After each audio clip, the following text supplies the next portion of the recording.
We visit with mayors on Wednesday, and John Nichols here this morning from College Station. Good morning. How are you? Good morning. There's no sunlight behind you coming through the window. Yeah, well, we had some yesterday afternoon. I guess we've had enough rain, I think. That's Well, yeah, but don't wish away the rain as long as it's not a real gully washer of 15 inches. So just off the phone a little while ago with Senator Schwertner, talking about a couple of things that impact College Station in a very big way. First of all, the impact fees. It appears that this is something that will be revisited at some point, but not during this session. That's true. And obviously we've had discussions with Mr. Dyson, who carried that bill, and he had some interesting ideas on affordability of housing, and I think we have ideas on affordability of housing as well. It's not just about impact fees. It's really about committing properties to continuing to be affordable after their first sale. And I think we have we've been working on the whole issue with a report on that, and we've appointed the steering committee to bring us ideas. Staff and that steering committee are just getting started. I think with that, plus I believe it's on our agenda coming up soon, further discussion. It's kind of a combination of impact fees and affordability. That's really the justification for trying to limit or manage or reduce or eliminate impact fees. I believe that we've got to look beyond just impact fees. We've got to look at true affordability or accessibility, as some people call it. Both you and I have been around here long enough to see this city struggle with some sort of a solution for affordable housing. And it's a problem every place. But where are we now in the fight to get affordable housing for more people in College Station? Well, I think that you put the finger on it. It's a common problem everywhere. And unless you're in a really big market where large-scale developers can come in with a total plan and commit to the governing body, the city or the county or whatever it is, that they're going to really develop a true affordable housing solution.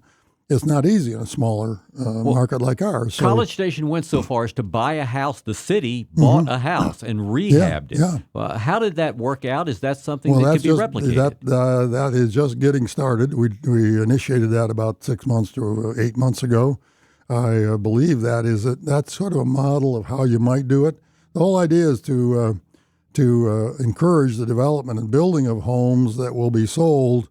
We can waive the fees on it and all of that, so it can be sold cheaper or at a lower price to income qualified people, and then allow that property to be maintained as affordable, kind of like Habitat does, where they control that over time. You allow the owner to gain some of the inflationary gain, but you maintain it at a market price that's below wherever the market's going. College Station's average home is no higher in terms of price than the across the state average.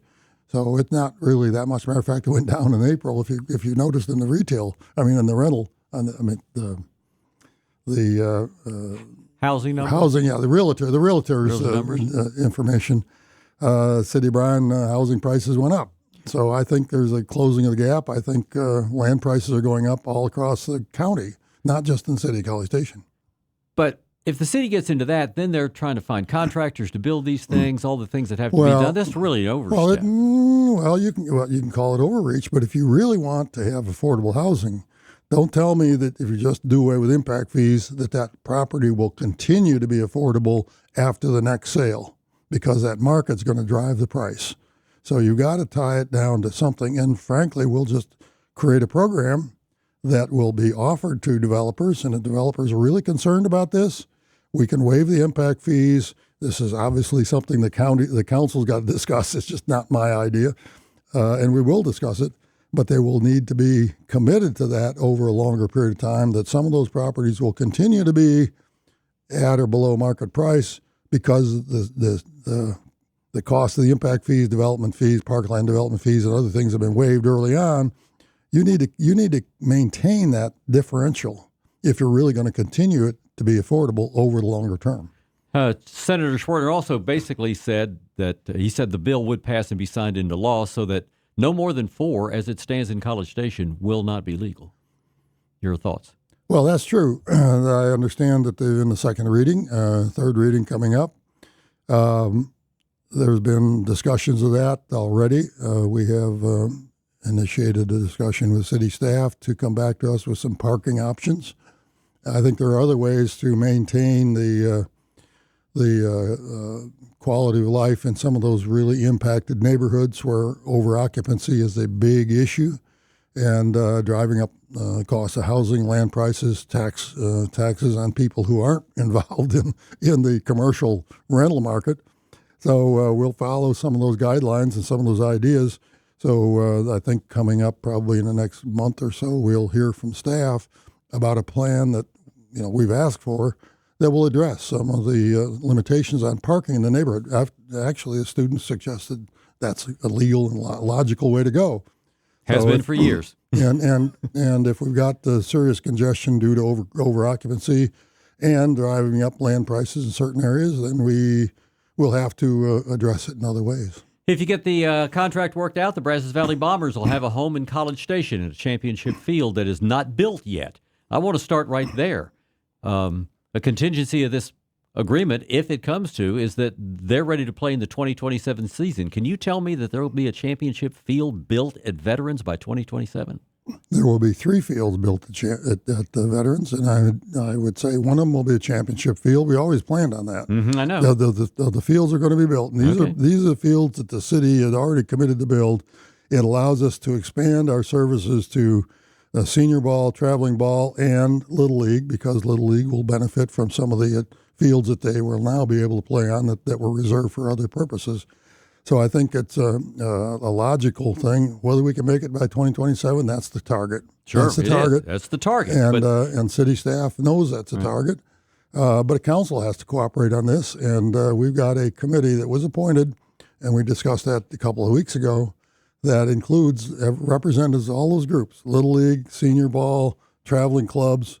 We've even got a coach from one of the high schools on there. Uri will be on that now, given that we've got that arrangement with him, and they will finalize some of the design aspects. Now, the design team, the consultants, already been working on this, so it's really just a matter of maybe adjusting some of the amenities that will be included in that championship field to make it a little bigger draw from an amenities point of view.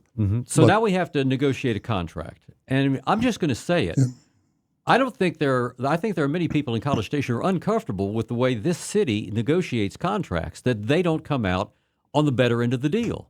We've talked about the economics of the Macy's purchase, and so with that so close in the memories of so many people, I understand this is not supposed to be a money-making arrangement with the Bombers. It's supposed to be an enhancement to the community. But by the same token, what kind of guidelines are we going to have? Who's going to be representing the city? Do they have the knowledge necessary to come up with a contract with the Bombers that's going to be good for the city of College Station? I think that keep in mind this championship field was going to be built anyway. I understand. And that was already a commitment, because we got to serve the community at large, and that's already in the books. Whether we add some amenities, it's going to cost some more money. That's true. The staff will be negotiating the details of that contract. The difference, I think, in where I think we're going, and this is just me speaking, is we're going to maintain and own that field. We're going to maintain it. We're going to lease it under an economic development agreement of some kind to the Bombers. They will have access to it a certain number of days a year, and it'll be tied to their schedule. The other 300 plus days a year, the city will have it totally for its city's use.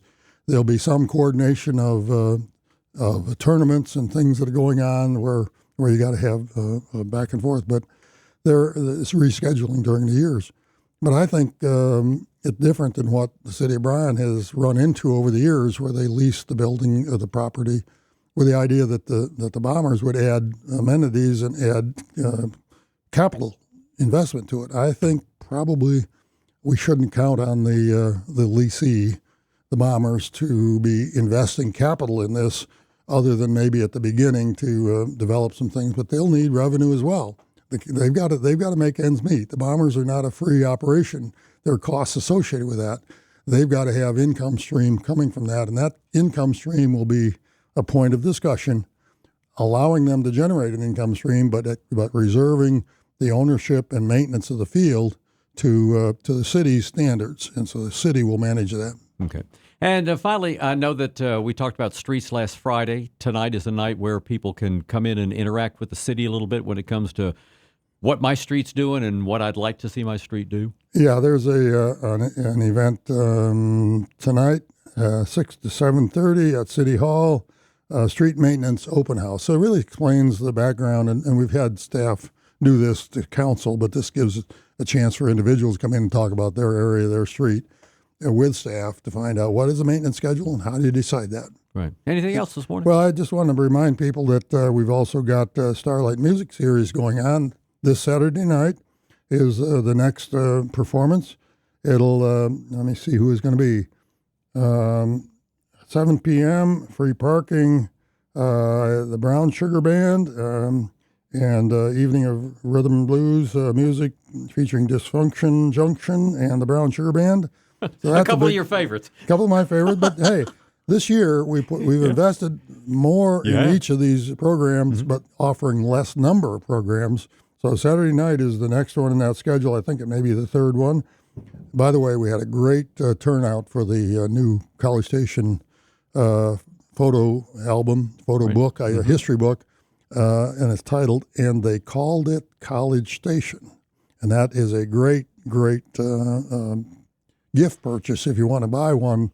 They're available at the 1207 Center, Visitor Center. I suggest you get one for all of your friends and family and send it to those people that really want to know about College Station or lived here. Yeah, my daughter she doesn't live here anymore, but she always thinks a lot about College Station, so I bought one for her birthday. I think it's a great gift, and the citizen survey is still out there. We are trying to increase the response rate to that. It's really important because that quality of service is what we talk about when we go to the budget. When we ask about what kinds of things the city should be spending money on, it's guided by the concerns and plaudits, if you want to call it that come back in that survey, so we know where we can invest additional resources. So, and we're coming up on budget time. Citizens should be paying attention to that. We'll have some public hearing opportunities over the summer. Come speak to us about the budget. Well, we kept you here long enough for the thunderstorms to hit, so I just did hear a little glad thunder. You can do that. Thanks for the time this morning. Thank you, sir. Yeah, we visit with the mayors on Wednesdays.